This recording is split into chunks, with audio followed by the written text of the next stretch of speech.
Hello, I'm Severin Suzuki speaking for ECHO, the Environmental Children's Organization.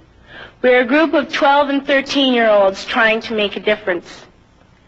Vanessa Suddy, Morgan Geisler, Michelle Quigg, and me. We've raised all the money to come here ourselves, to come 5,000 miles to tell you adults you must change your ways. Coming up here today, I have no hidden agenda. I am fighting for my future. Losing my future is not like losing an election or a few points on the stock market. I am here to speak for all generations to come. I am here to speak on behalf of the starving children around the world whose cries go unheard. I am here to speak for the countless animals dying across this planet because they have nowhere left to go. I am afraid to go out in the sun now because of the holes in our ozone. I am afraid to breathe the air because I don't know what chemicals are in it. I used to go fishing in Vancouver, my home, with my dad, until just a few years ago we found the fish full of cancers. And now we hear of animals and plants going extinct, every day vanishing forever. In my life, I have dreamt of seeing the great herds of wild animals, jungles and rainforests full of birds and butterflies. But now I wonder if they will even exist for my children to see.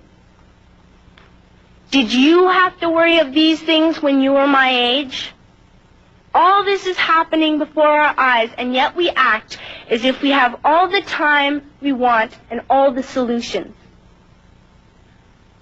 I'm only a child, and I don't have all the solutions. But I want you to realize, neither do you. You don't know how to fix the holes in our ozone layer.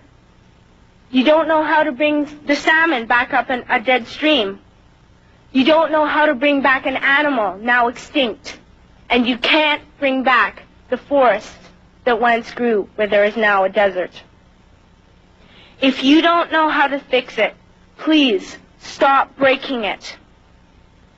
Here, you may be delegates of your government, business people, organizers, reporters, or politicians, but really, your mothers and fathers, sisters and brothers, aunts and uncles, and all of you are someone's child.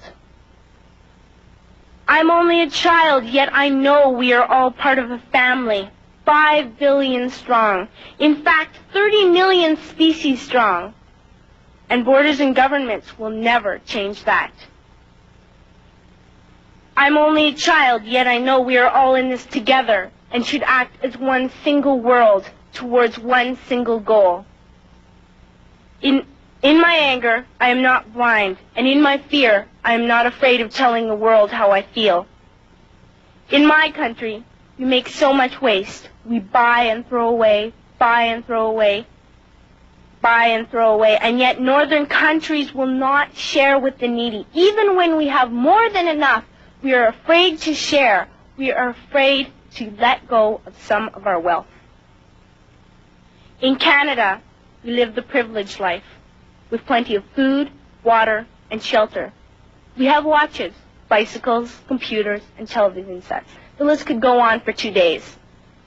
2 days ago, here in Brazil, we were shocked when we spent time with some children living on the streets. This is what one child told us. I wish I was rich.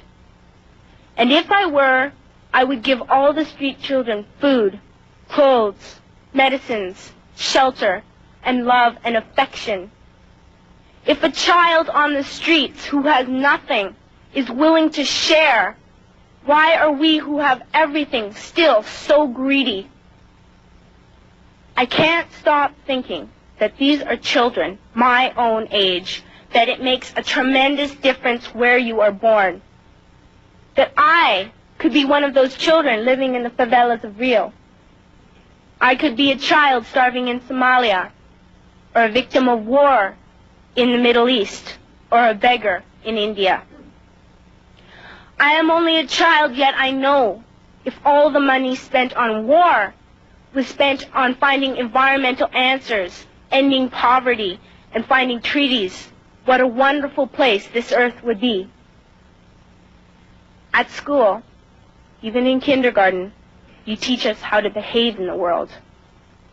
You teach us not to fight with others, to work things out, to respect others, to clean up our mess, not to hurt other creatures, to share, not be greedy. Then why do you go out and do the things you tell us not to do?